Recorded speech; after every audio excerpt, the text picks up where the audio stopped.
2023 was a pretty weird year for Roblox, yet there was a surprisingly decent amount of good stuff that happened. There were many positives that nobody really made a big deal about or that went mostly unheard of that are a lot better than made out to be. As per usual, there isn't much community stuff and this isn't in any particular order, so let's take a look at some of the best things to happen in Roblox during 2023. Perhaps the most popular decision Roblox made all year was to separate themselves from the Metaverse label and branding. Roblox's head of sport Tianpei expressed Roblox's desire to be viewed as a platform rather than a metaverse in an interview with The Drum in July. They wanted this so brands would see Roblox as a platform to have a permanent presence in rather than a metaverse they temporarily make splashes in. Roblox seeking high-profile partnerships with sports brands was an oddly specific yet very welcomed additional reason for this change. Interest in the metaverse falling and people mocking it more than ever probably had something to do with Roblox's decision too. After years of Roblox being obsessed over a goofy tech trend, so much so that they started calling themselves the Metaverse instead of Roblox, it was finally over. Roblox trying to shed the Metaverse label was widely praised by nearly everybody and was 100% one of the most well-received things they did all year. Unfortunately, this topic also appears in my worst of Roblox 2023 video because it's sadly not as good as it's made out to be. Server Prewarming is an update that was released in December that made entering new game servers faster than ever before. Sometimes when joining a game or teleporting to a new place, you'll need to wait a bit as a new server has to be created before you can join. This update ends that, as every game with at least one existing server running will have server prewarming available. You'll no longer need to wait any extended periods of time to join a new server, as they'll already be prewarmed for you. There was an abundant amount of free UGC items throughout the year thanks to new updates from Roblox. And it wasn't just event or sponsored accessories that we've seen for years, as some of these were perhaps the highest quality free items ever.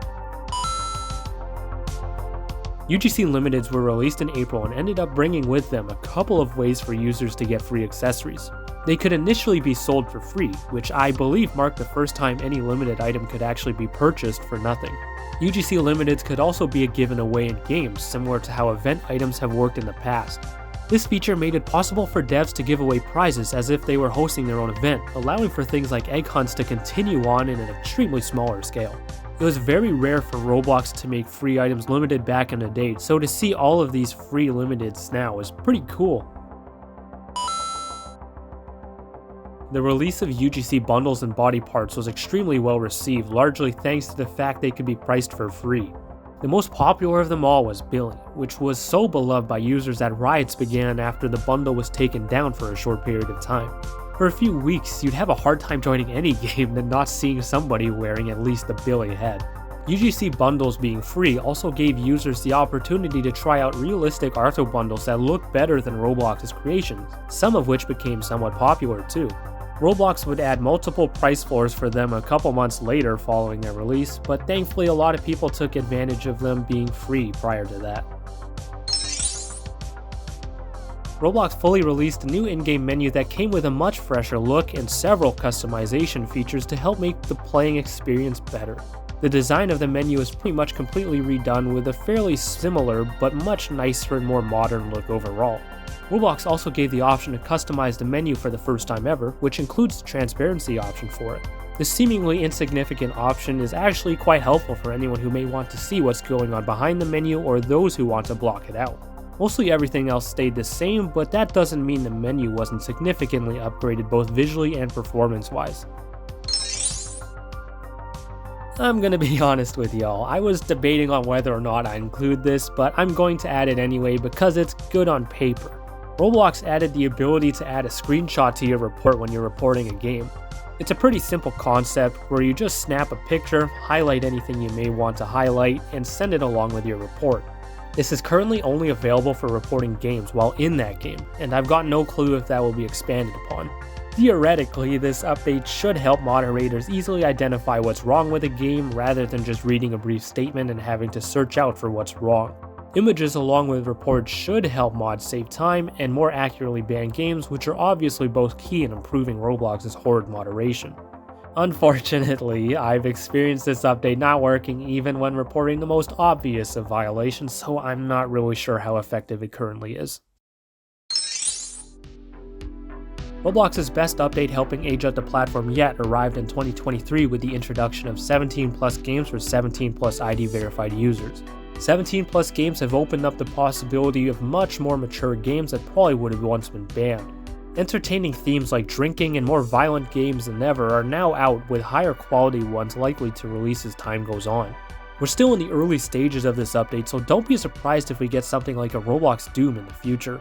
Swearing was also allowed in Roblox for the first time ever thanks to these 17+ games existing. The biggest part of this update is allowing those mostly good, mature themes that appeal to an older audience. This gives Roblox's older players more stuff to play, devs more to create, and should significantly help Roblox age up the platform. An update that some had waited forever for finally released with the arrival of the cart feature for the catalog in November. The catalog shopping cart acts pretty much the same way as any other site's cart, which lets the user save a bunch of stuff to buy later. It probably isn't the most highly used feature ever, but those who buy a ton of stuff at once will probably appreciate the convenience this update brings. The 2023 Roblox Developer Conference was shut down after SimBuilder's little incident. That certainly sucked, but Roblox's recovery from RDC being shut down and the Innovation Awards being cancelled was pretty good. RDC was pretty much done, so they didn't really have to do anything about that, but the Innovation Awards had to be completely redone. A couple months later, Roblox was able to put out a fairly enjoyable awards show, especially considering the difficulties surrounding it. The Innovation Awards was going to be pretty big for those at RDC, but Roblox's replacement for it was solid and maybe even better. One of my favorite updates of the year had to be the addition of Aerodynamics and the wind and air properties it brought. Most players probably won't notice this update at first, but it's something that adds so much depth to games that choose to add it. You may see small details like the direction in which leaves blow changing, or experience drag when driving a car or flying a plane. You can even experience drag in the vacuum of space. Aerodynamics brings so many possibilities to Roblox, like imagine a racing game where the aerodynamics of your car changes how fast it can go. Many PlayStation users finally got what they had been waiting years for when Roblox released on the PS4 and 5 on October 10th. The reason it took so long for this to happen was due to Sony being concerned about child safety on Roblox, but I guess that was aired out. Roblox entering such a huge new platform isn't only good for players, but creators too, as they've got an even larger audience to market to. One of the biggest surprises of 2023 might be Roblox's servers seemingly improving and not going down at the end of the year. After going down 11 times on October 22nd, Roblox hasn't gone down once over the period of 68 days since then. The Christmas break always sees a rise in daily active users, so it's pretty surprising that Roblox didn't go down once. Maybe the server pre-warming update has something to do with that, or maybe Roblox bought new servers, or maybe this is just all luck. Roblox released an official game called the Roblox Career Center in August and is basically a recruitment center for new and potential Roblox employees. Although the game's main target audience isn't the typical player, it's still a really fun place for Roblox users to visit and play. The game features small quests that pretty much award you with a free prize accessory of your choice once you're finished. There are also many nods to Roblox's history, which is something that has been severely lacking from official Roblox content during the last few years. The development group for the game, Sawhorse, put in a lot of nice touches, and thankfully Roblox approved it all, I guess. Roblox's Career Center was very well received except for one part, which was Alex Neutron being featured alongside all-time great Roblox devs in the lobby. It didn't take long for that issue to be fixed though, because he would soon be removed from the game a week or less after release. Overall, this game isn't anything crazy, but still was really good, and may be the best official Roblox content put out there in the last few years. Roblox finally added a sessions manager that allows you to see every place your Roblox account is logged into and lets you log out remotely. Along with this update came new security emails that are sent whenever your account gets logged into on a new device or IP address. Roblox finally adding these extra security measures that most platforms have had for years was very well received by the Roblox community. These new features were very important for a platform that has had some noted security issues. Hyperion, an anti-exploiting technology by Byfron, a company purchased by Roblox, was released in 2023 with great results.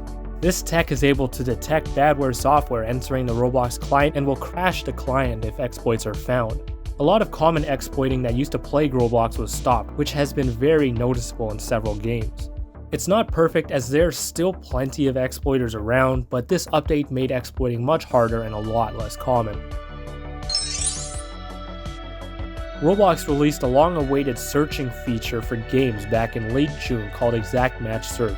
This allows for players searching games to put quotations around their search words to get results matching only that exact group of words together. It's another small feature that most people won't use or even realize exists, but anything to help game discovery on Roblox is more than welcome. And that'll conclude this year's edition of the Best of Roblox. There's probably more that I've forgotten about, so if I missed something, make sure to comment what down below. Outside of the games themselves, Roblox in 2023 was pretty stale, largely due to Roblox stepping away from the community. I feel like 2023 had more good stuff than last year, but it might have been worse due to Roblox continually deteriorating into corporate slop. But what do you think was the best part of Roblox in 2023? Comment your favorites and leave a like on your way out.